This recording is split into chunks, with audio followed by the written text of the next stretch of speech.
আজকে আমি আলোচনা করব মিথুন রাশির আদ্রা নক্ষত্র নিয়ে। আদ্রা নক্ষত্র হলো মিথুন রাশির ৬ নম্বর নক্ষত্র। এর মূল অধিপতি হলো রাহু, আর মিথুন রাশির অধিপতি হলো বুধ। রাজযোগকারী গ্রহ আছে বুধ এবং বৃহস্পতি। এখানে রাহু তুঙ্গি হয়। তাহলে আমরা আলোচনার ক্ষেত্রে এখানে প্রাধান্য দেব রাহু, বুধ এবং বৃহস্পতিকে। এছাড়াও আমরা দেখে নেব কোনো গ্রহ এর পরেও দৃষ্টি দিচ্ছে কিনা এই মিথুনে। মিথুনে জানুয়ারির ১ তারিখেই দেখতে পাবো বেশ কয়েকটা গ্রহের প্রভাব। যেমন মিথুনে বসে আছে বৃহস্পতি, মিথুনে দৃষ্টি রেখেছে রাহু, আবার মিথুনের যে অধিপতি বুধ তারও দৃষ্টি মিথুনেই আছে। সেই সাথে দৃষ্টি রেখেছে শুক্র, রবি, মঙ্গল। তাহলে আপনারা নিজেরা একটু বোঝার চেষ্টা করুন কতগুলো গ্রহ এর প্রভাব এই মিথুন রাশি পাচ্ছে। মোট ছয়টি ছয়টি গ্রহের প্রভাব পাচ্ছে।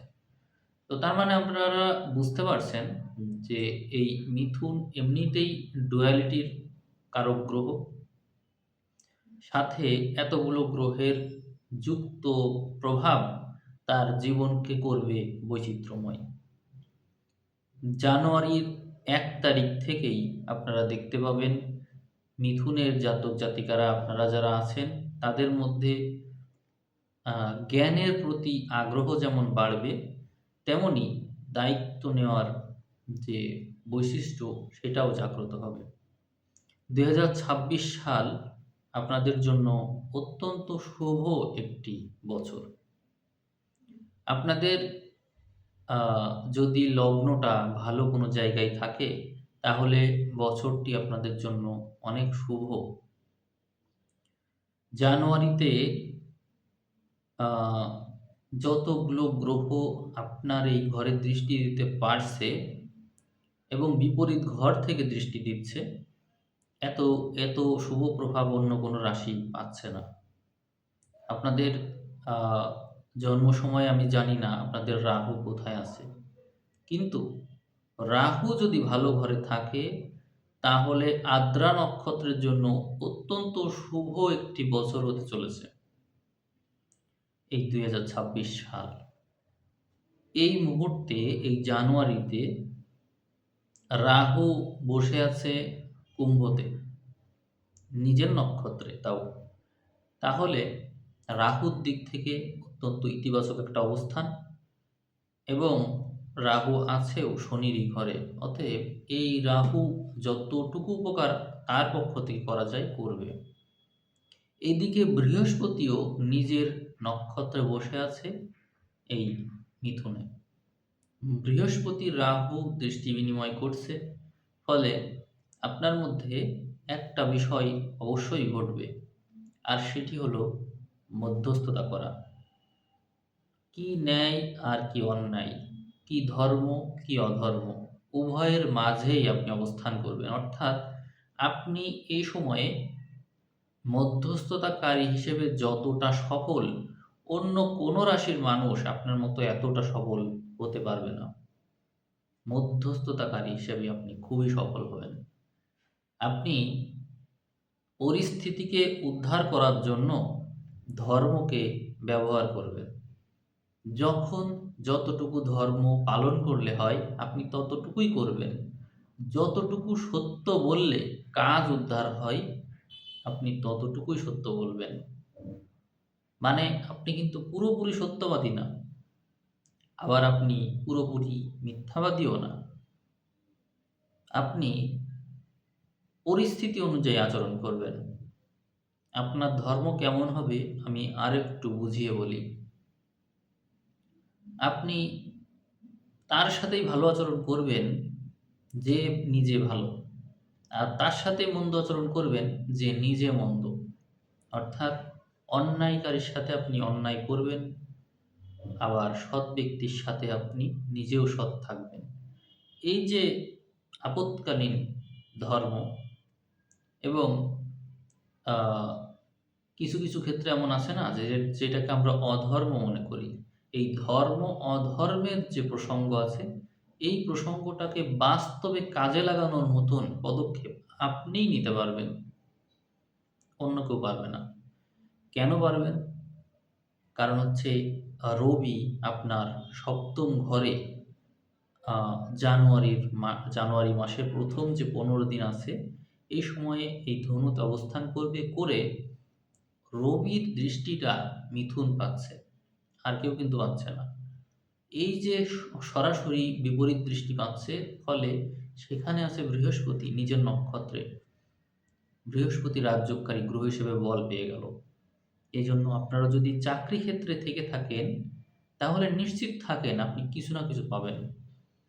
চাকরিতে আপনি কিছু না কিছু অবশ্যই পাবেন। হয় প্রমোশন পাবেন। প্রমোশন পাবেন বলতে এই বৃহস্পতি তো এখন আসেনি। বেশ কিছুদিন হয়ে গেল এসেছে। ডিসেম্বরের মনে হয় ৭ তারিখের দিকে এসেছে। তো ডিসেম্বরের পর থেকেই আ এই যে সময়টা, এই সময় পর্যন্ত যথেষ্ট শুভত্ব আপনারা পেয়ে চলেছেন। ডিসেম্বর মাস শেষ হতে গেল। দেখুন আপনাদের কিছু না কিছু ঘটেছে আপনাদের সাথে।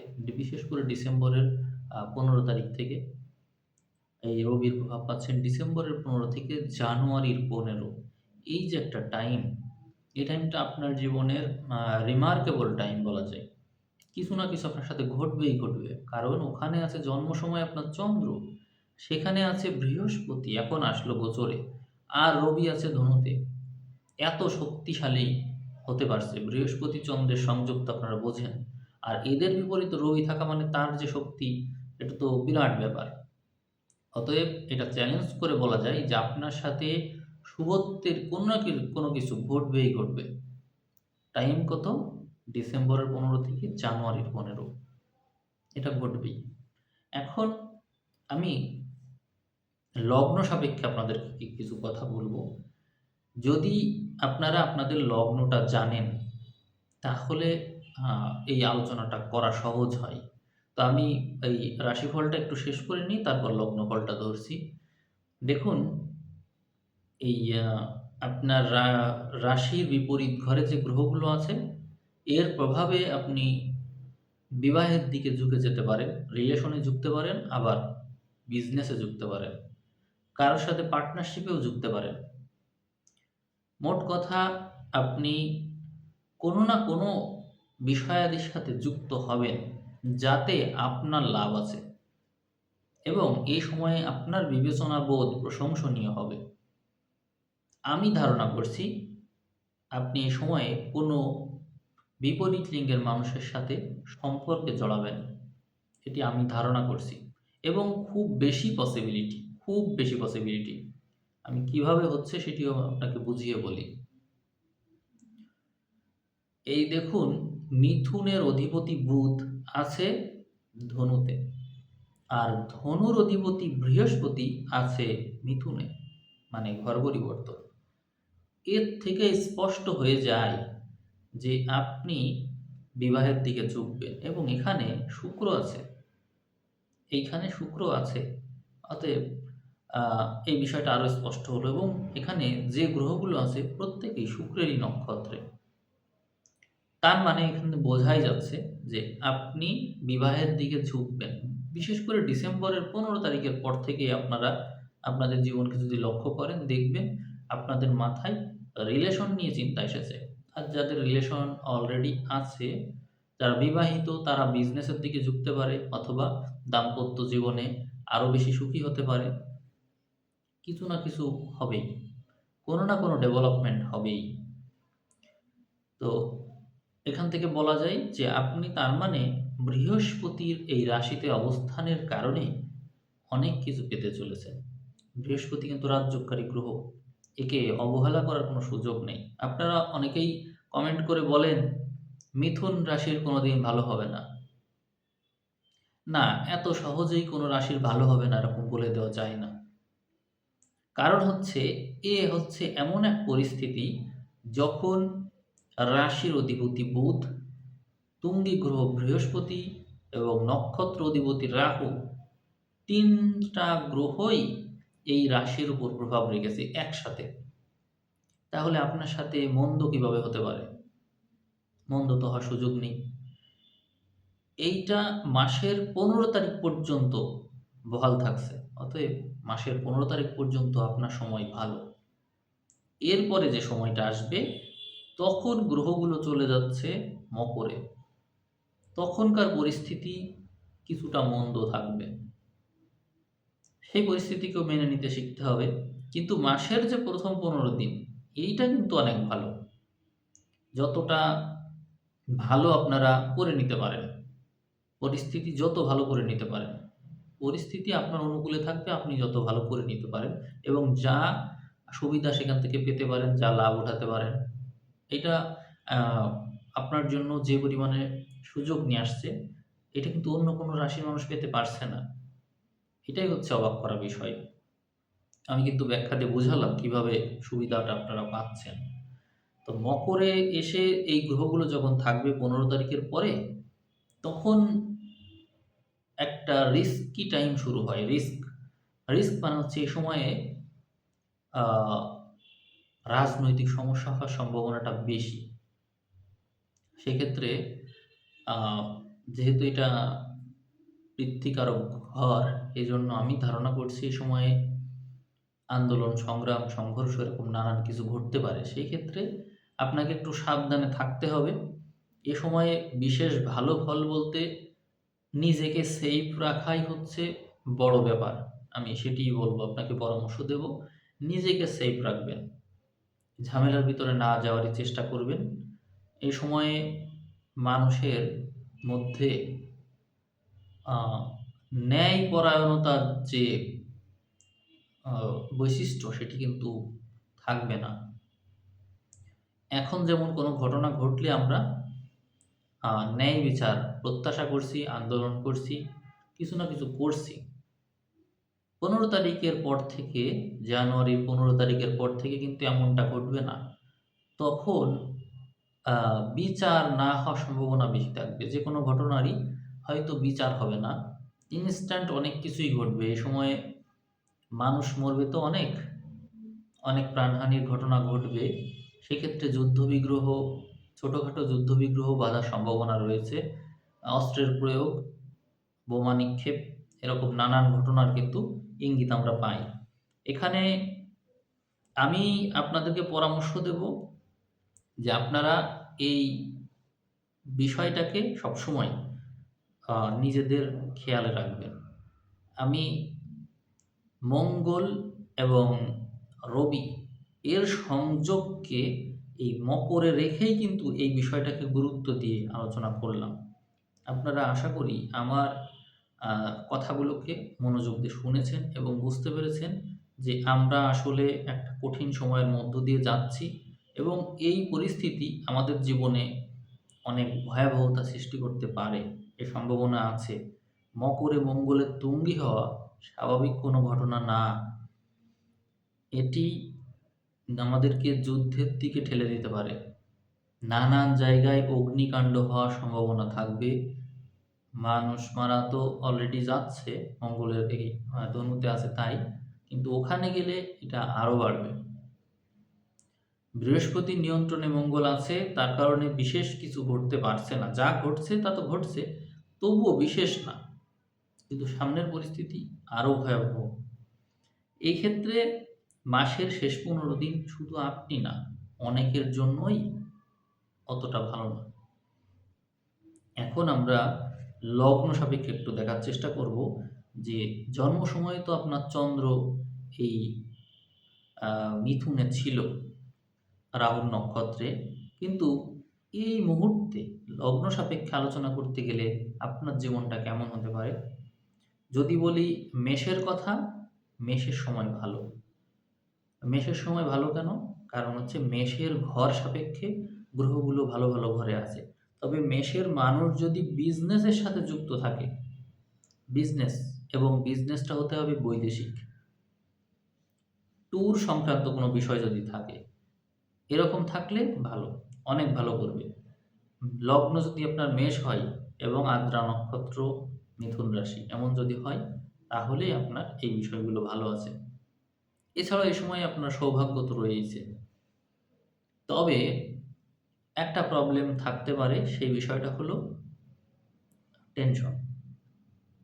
টেনশন এবং মানসিক বিক্ষিপ্ততা, ভয়, ঘুম ঠিকমতো না হওয়া, এরকম নানান প্রবলেম থাকতে পারে, এবং চিন্তার ভিতরে জড়তা সৃষ্টি হওয়া, ঠিকমতো চিন্তা না করতে পারা, প্ল্যান অনুযায়ী কাজ না করতে পারা, এই প্রবলেমটা হতে পারে, এই সম্ভাবনাটা বেশি মেষের জন্য।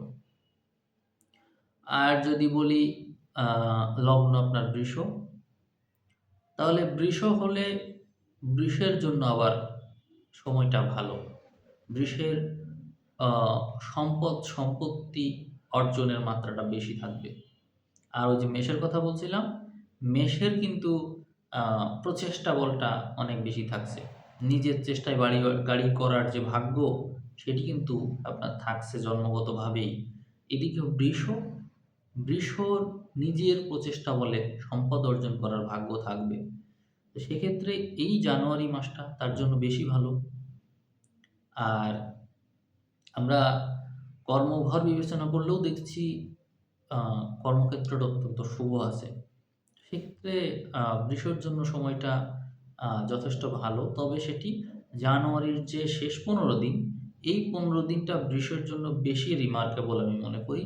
সেই সময়টা সে বেশি ভালো করতে পারবে বলে এখানে দেখাই।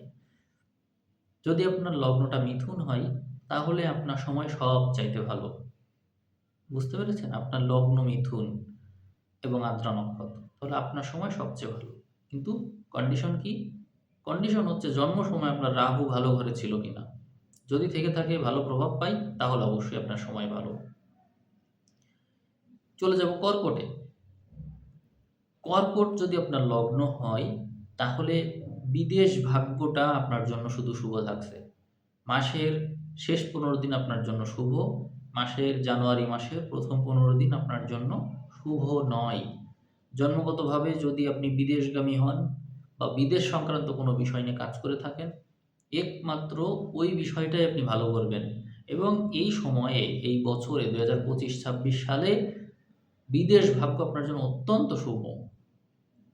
জানুয়ারির জানুয়ারির ১৫ তারিখ থেকে যে সময়টা শুরু হচ্ছে ১ মাস, ফেব্রুয়ারির ১৫ পর্যন্ত, এই সময় আপনার বিদেশ যাত্রার মাত্রা বেশি দেখা যায়, ভ্রমণের সম্ভাবনা বেশি দেখায়। আপনার যদি লগ্ন সিংহ হয়, তাহলে আপনার মাথায় আছে বিরাট টেনশন।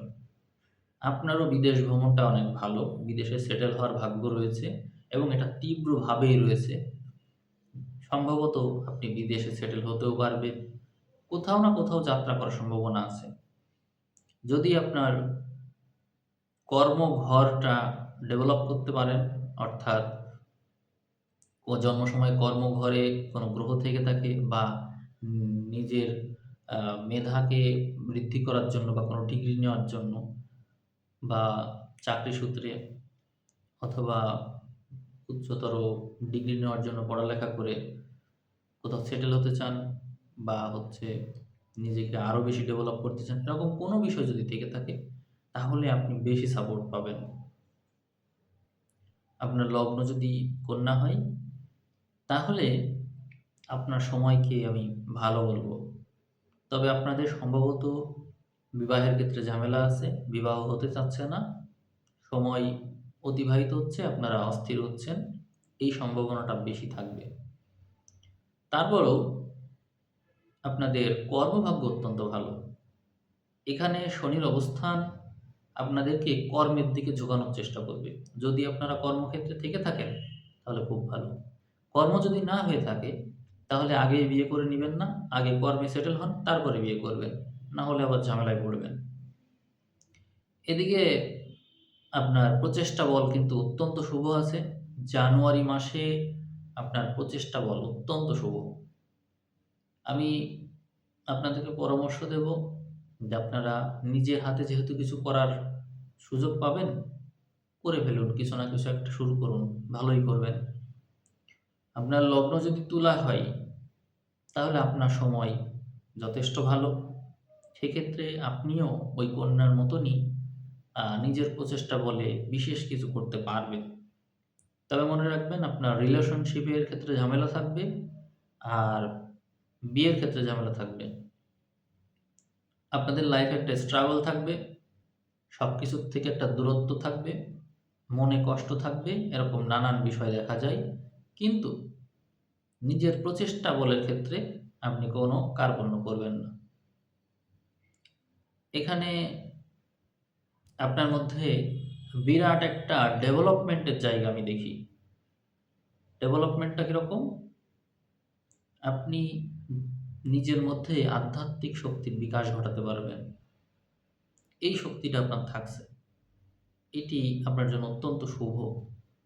যদি আপনার লগ্ন বৃশ্চিক হয় তাহলে আমি আপনাকে একটু আহ, কি বলে একটু নেগেটিভিটির কথাই বলবো। কারণ আপনার বৃশ্চিক লগ্ন হলে বিষয়টা খুব বেশি ভালো হয় না। সেক্ষেত্রে লগ্ন সাপেক্ষে যে আপনার নবমপতি চন্দ্র সে পড়ে যায় অষ্টমে, এই জন্য আর কি আপনার দুর্ভাগ্য যোগ নির্দেশিত হয়। সেক্ষেত্রে মঙ্গল যদি ভালো ঘরে থাকে তো ভালো। আর বিদেশ গমন যোগ জন্মসূত্রেই আপনার বিদেশ গমন যোগ, বিদেশে স্থায়ী হওয়ার যোগটা প্রবল থাকে। সেক্ষেত্রে আপনার জন্মছক যদি সেরকম শুভ থাকে তাহলে অবশ্যই বিদেশে সেটেল হয় আপনার জন্য ভালো হবে।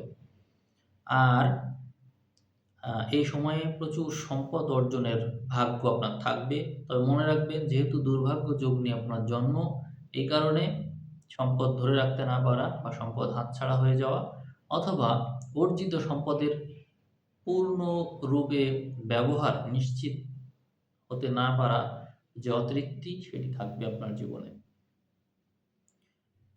এই জানুয়ারিতে আপনার সম্পদ অর্জন এবং নিজের প্রচেষ্টায় কোনো কিছু করা, নিজের বুদ্ধি খাটানো, এই বিষয়গুলো থাকছে। সেই সাথে থাকছে সংসার জীবনে অশান্তি, কোনো রকমে টিকে থাকা সংসার, এই প্রবলেমগুলো থাকতে দেখা যায়। তো সেক্ষেত্রে আপনাকে আমি পরামর্শ দেব ধৈর্য ধরে পরিস্থিতিকে মোকাবেলা করার জন্য। এরপর চলে যাব ধনুতে। যদি আপনার লগ্ন ধনু হয়, অত্যন্ত শুভ একটা প্রভাব আপনি পাচ্ছেন। ওই যে বললাম একটু আগে মিথুনের যেরকম ব্যাখ্যা দিচ্ছিলাম, সেরকম ব্যাখ্যাই আপনার জন্য প্রযোজ্য। মানে আপনার সময়টা অত্যন্ত শুভ। সেক্ষেত্রে জানুয়ারি মাসে আপনি প্রথম যে 15 দিন থাকবে, এই সময় অত্যন্ত শুভ ফল আপনি পাবেন এবং সকল ক্ষেত্রেই আপনি ভালো করবেন। যদি বিয়ে করেন খুবই শুভ হয়, সময়টা অত্যন্ত ভালো। এবং সংসার জীবনেও আপনি দেখবেন কিছুটা অশান্তি থাকতে পারে, এই সম্ভাবনা আছে শনির কারণে। কিন্তু তবুও এই সময়ে ধনু লগ্নের মানুষের সময়টা আসলেই অনেক ভালো। তারা যদি সময়কে কাজে লাগায় তাহলে অবশ্যই ভালো করবে। এবং রাহু ৩ নম্বর ঘরে অবস্থান আপনাদের জীবনকে করে তুলবে বৈচিত্র্যময়, অর্থাৎ নিজের প্রচেষ্টায় বিশেষ কিছু করে দেখানোর সক্ষমতা আপনার থাকবে। মানে খুবই ভালো একটা সময় আপনার জন্য, খুবই ভালো। যদি আপনার লগ্ন মকর হয় তাহলে জানুয়ারির 15 তারিখের পর থেকে সময় ভালো থাকবে। এর আগের সময়টা যথেষ্ট ব্যয় হবে এবং বেশ নেগেটিভ একটা সময় আপনি পার করবেন। তবে পুরো বছরটার মধ্যে হয়তো জুনের পর থেকে একটু সময় একটু ভালো হতে পারে বৃহস্পতির কারণে। কিন্তু এই বছর জানুয়ারির দিকে, বিশেষ করে জানুয়ারির 15 তারিখের পর থেকে মঙ্গল আপনার রাশিতে লগ্নে চলে আসছে। রাশিতে না, লগ্নেই আসবে। অন্যান্য গ্রহ থাকছে, মিশ্র প্রভাব পাবেন। সেক্ষেত্রে আপনার লাইফে একটু রিস্ক আছে, আবার নিজেও ভালো কিছু করার সুযোগও পাবেন। সেক্ষেত্রে মিশ্র প্রভাব থাকছে, কিন্তু প্রত্যেকটা প্রভাবই আপনার জীবনে স্মৃতি রেখে যাওয়ার মতনই ঘটনা ঘটাবে। ভালো মন্দ মিলিয়ে একটু সাবধান থাকতে হবে আপনাকে। সাবধানে করতে পারলেই ভালো হয়। আর সংসার জীবনে অশান্তি থাকার সম্ভাবনাটা বেশি থাকবে। মানে বিয়ে হয়নি বা বিয়ে হলেও মানে স্পাউস, মানে বিপরীত লিঙ্গের যে জীবনসঙ্গী আপনার, তার দূরত্ব থাকার সম্ভাবনা বেশি থাকবে আপনার সাথে। হয় মারা গিয়েছে, নয় দূরে থাকে। অথবা সম্পর্ক ভালো না, এই সম্ভাবনাটা বেশি। আপনার যদি মকর লগ্ন এবং মিথুন রাশির আদ্রা নক্ষত্র হয়, তাহলে দেখুন ছাড়াছাড়ি হয়ে গেল কিনা সম্পর্কের, এই সম্ভাবনা বেশি আছে। মানে সম্পর্কে ভালো নেই আপনার জীবনটা, দাম্পত্য সুখ তো নাই, আবার বিয়েও হচ্ছে না, বিয়ে ঠিক হলে ভেঙে যাচ্ছে বা নানান সমস্যা বিয়ে সংক্রান্ত। ওইদিকে যদি আপনার লগ্নটা আবার কুম্ভ হয়, তাহলে আপনি অনেক ব্যস্ত, অনেক ব্যস্ত। ব্যস্ততার ইসে ঠিকমতো রেস্ট নিতে পারেন না, এতই ব্যস্ত। ভালো, ব্যস্ত থাকা ভালো। সেক্ষেত্রে আপনি নানা রকমের অপরচুনিটি চারদিক থেকে পাবেন। এই অপরচুনিটিকে কাজে লাগাতে পারলে আপনি অনেক কিছু করতে পারবেন। কিন্তু মনে রাখবেন, আপনার লাইফে নানান দুর্ঘটনার সম্ভাবনাও আছে কিন্তু। এই দুর্ঘটনা আপনাকে পিছনে ফেলে দিতে পারে। এটিকে মনে রেখে আপনাকে সামনে এগোতে হবে। অবশ্যই এই কথা মনে রাখবেন। এছাড়াও আপনার জীবনে বিভ্রান্তি আসতে পারে, ভয় আসতে পারে, পলিটিক্যাল ইনফ্লুয়েন্স আসতে পারে, নানা দিক থেকে আতঙ্ক আসতে পারে, এই সম্ভাবনা আছে। এগুলোকে মনে রেখে সামনে এগোবেন।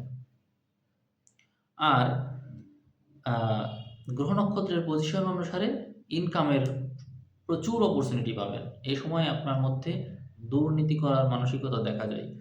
তারপরও যা কিছুই হোক, আপনি এই সময়ে আমি আপনাকে কনফার্ম করতে পারি যে আপনি নানা দিক থেকে ইনকাম করার সুযোগ পাবেন।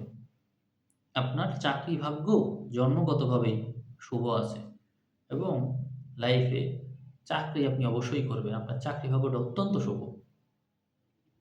কিন্তু ওই যে বললাম, প্রেম ভাগ্য, প্রেম ভাগ্য একটু ঝামেলায় আছে। প্রেম ভাগ্য, সংসার জীবন এগুলো একটু প্রবলেমে থাকবে। অর্থাৎ আপনার হয়তো প্রেমগুলো টিকবে না, এই টাইপের। এবং এই সময়েও আপনি ওই সম্পর্ক বাদে বাকি সবগুলো ঠিক থাকবে এবং সম্পর্ক হয়তো একাধিক রিলেশন হবে, কিন্তু কোনো রিলেশনই ঠিকমতো স্থায়ী হবে না, টিকবে না। এরকম নানান সমস্যায় আপনি ভুগবেন। কিন্তু ওই সম্পদ আর আয়, এই দুটো অত্যন্ত ভালো আপনার জন্য। এদিক দিয়ে কোনো সমস্যা নেই। আর যদি আপনার লগ্ন মীন হয়, তাহলে কি হবে? লগ্ন মীন হলে আ শনির প্রভাবযুক্ত আপনি, কিন্তু তবুও আপনার সৌভাগ্য খুবই বেশি। অত্যন্ত সৌভাগ্যবান। সময়টাকে যদি কাজে লাগাতে পারেন তো বিশেষ কিছু করে দেখাতে পারবেন। অনেক বড়, বড় দায়িত্ব পাবেন, উচ্চ পজিশনে থাকবেন। উম আপনাকে সবাই মান্য করবে, কিন্তু একা। আপনি বড় পজিশন থাকবেন, অনেক দায়িত্ব নিবেন, কিন্তু একা। আপনার মধ্যে আধ্যাত্মিকতার বিকাশ ঘটবে এবং আপনার আ জ্ঞান, বুদ্ধি, বিদ্যার এই যে বিদ্যার বিষয়, এই বিষয়গুলো একটু বেশি গুরুত্ব পাবে। ফলে আপনি পড়াশোনার দিকে ঝুঁকবেন, কোনো ডিগ্রি নেওয়ার সম্ভাবনা আছে, কোনো হায়ার স্টাডিতে যাওয়ার সম্ভাবনা আছে, অথবা চাকরি ক্ষেত্রে, ব্যবসা ক্ষেত্রে যেখানেই থাকেন, অবশ্যই আপনার উন্নতি দেখায় এখানে, সমৃদ্ধি দেখায়। সেক্ষেত্রে আ এই জায়গাগুলো বেশ আমি ভালো দেখি। ২০২৬ সালের জানুয়ারি মাসটা আপনার জন্য অত্যন্ত শুভ এবং আ ডিসেম্বরের থেকেই মূলত আপনার এই শুভ সময় আ চলমান আছে। আপনি যদি চান তাহলে এই সময়কে আরো বর্ধিত করতে পারেন। ডিসেম্বর, জানুয়ারি, ফেব্রুয়ারি এই সময়গুলো আপনার জন্য অত্যন্ত শুভ থাকছে। এই সময়ে আপনি আ নিজের অবস্থানকে অনেক উন্নত করতে পারবেন। তো দেখুন, আ রাশি একেকজনের একেক রাশি সবার এক, কিন্তু লগ্ন একেকজনের একেক রকম। তার কারণে ফলাফল কতটা ভিন্ন হয়ে গেল। তা আমি চেষ্টা করছি আপনাদের রাশিফল, লগ্নফল একসাথে মিক্স করে দেওয়ার জন্য। জন্ম সময়ে যদি আপনার রবি আ এই কুম্ভে থাকে অথবা মিনে থাকে, জন্ম সময় আপনার রবি যদি এই এতগুলো বললাম, তার মধ্যে দুটো ঘরের কথা বলব যে আপনি দেখবেন জন্ম সময় আপনার রবি কুম্ভে আছে কিনা অথবা মিনে আছে কিনা। যদি থাকে তাহলে আমি যা, যা বলেছি তার অনেক কিছুই বাদ পড়ে যাবে। অর্থাৎ আপনার জীবনে নেগেটিভিটির মাত্রা কিন্তু অনেক বাড়বে। ফলে আপনার আমার বলা রাশিফল অনেক কিছুই মিলবে না, বরং আরো উল্টো ফল দিতে পারে। এই হচ্ছে কথা। তো আমি আ অনেক কথা বললাম। আমি সিদ্ধান্ত নিয়েছি ২০২৬ সালের রাশিফলে প্রতিটা ভিডিওর শেষে জ্ঞানমূলক কোনো কিছু আপনাদেরকে বলে তারপরে ভিডিও শেষ করব। আমি আমার যে চ্যানেলের জ্ঞানবাণী বই আছে, সেখান থেকে আপনাদেরকে একটা উক্তি শোনাচ্ছি। এখানে ১ম উক্তি, তাকেই বিবাহ করবে যে তোমাকে জন্ম দিতে পারবে। এই বইয়ে অনেক উক্তি আছে। আমি প্রতিটা ভিডিওতে একটা করে উক্তি শেষে আলোচনা করে দিব। এখানে তাকেই বিবাহ করবে যে তোমাকে জন্ম দিতে পারবে, এর অর্থ হলো আমরা শুধুমাত্র ফিজিক্যাল রিলেশনের জন্য বা আমাদের সেফটি, আমাদের নিরাপত্তা দিতে পারে বা আমাদের একাকিত্ব দূর করতে পারে, আমরা আমাদের যা ভিতরে কথা আছে তা শেয়ার করতে পারি, এরকম চিন্তাভাবনা করেই বিবাহ করে থাকি। কিন্তু মূলত বিবাহ অন্য কারণে করা উচিত। আমরা ভুলে যাই যে আমরা একটা জার্নিতে আছি, জীবনের জার্নিতে আছি। সেই ক্ষেত্রে এই জার্নিতে আমাদের টার্গেট হচ্ছে কোনো একটা ডেস্টিনেশনে পৌঁছানো। জীবনের যাত্রায় আমি পৌঁছাতে পারলাম না, আমার সন্তান সেখানে পৌঁছাবে। এই জন্য আমার যে গুণ আছে সেই গুণকে সে বহন করবে, করে সামনের দিকে এগিয়ে যাবে। সেক্ষেত্রে স্বামীর গুণকে স্ত্রীর ধারণ করা উচিত এবং স্ত্রীর গুণকে স্বামীর ধারণ করা উচিত। তাদের উভয়ের বৈশিষ্ট্যকে একত্র করে যা যা ভালো আছে সেই ভালোকে একত্র করে সন্তানের ভিতরে সেটি দেওয়া, সন্তানকে এর চাইতে আরও ভালো করে তৈরি করা, করে সামনের দিকে ধাবিত করানো। এটিই মূলত বিবাহের উদ্দেশ্য। এজন্য বলা হচ্ছে যে আমি তাকেই বিবাহ করব যে আমাকে জন্ম দিতে পারবে। অর্থাৎ যে সন্তান আমার মতোই হলো না, আমার বৈশিষ্ট্যকে ভিতরে ধারণ করতে পারে এমনই যে হলো না, তাহলে তেমন সন্তান তো আমাকে সামনের দিকে নিতে পারবে না। সে আমার প্রতিবিম্ব না। অতএব তাতে আমার কোনো লাভ হলো না। এই জন্য বিবাহের ক্ষেত্রে এমন কাউকে বিয়ে করা উচিত যে এই বৈশিষ্ট্যগুলো ধারণ করার যোগ্য, যে পুনর্জন্ম দিতে পারে সন্তানকে। এখন আপনারা বলতে পারেন, সন্তান যদি সে জন্ম না দেয়, সেক্ষেত্রে এই উক্তির দ্বৈততাও আছে। সেই দ্বৈত উত্তর হলো, তাকেই বিবাহ করবে যে তোমাকে জন্ম দিতে পারবে, অর্থাৎ নিজের পুনর্জন্ম। আর যদি আমি এই জন্মেই আমার ডেস্টিনেশনে পৌঁছে যেতে পারি, তাহলে তো আমার সন্তান লাগছে না।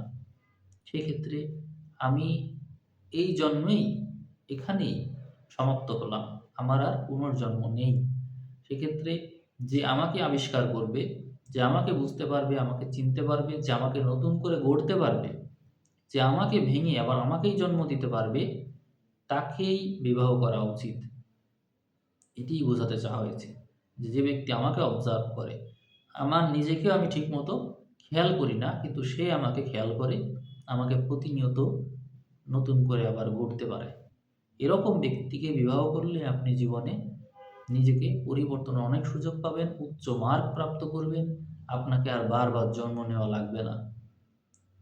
এটি হচ্ছে এই উক্তির মূল কথা। আশা করি এই উক্তিটা আপনাদের ভালো লেগেছে। সামনে এই চ্যানেলের সাথেই থাকবেন, চেষ্টা করবেন ভিডিওটা শেয়ার করার। এই ভিডিওতে অনেক তথ্য নিয়ে আলোচনা করা হয়েছে বিস্তারিতভাবে। ভিডিওর ভিউ যদি ভালো হয়, সামনেও আমি এইভাবে আরও বড় ভিডিও আপনাদের জন্য উপহার দিতে পারবো। ভিডিওটা দেরিতে আপনারা একটু দেরিতে পেলেন, এর মূল কারণ ছিল ভিডিওটা একটু কম ভিউ হয়েছিল, তার কারণে একটু দেরিতে ভিডিওটা আপনাদের সামনে আসলো।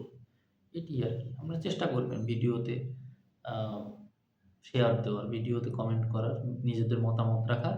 এই ভিডিও আরও কীভাবে ভালো করা যায় আপনারা সামনে পরামর্শ দিতে পারেন। আমি আজকের এই ভিডিও এখানে শেষ করছি। আপনারা সবাই ভালো থাকবেন। ধন্যবাদ সবাইকে।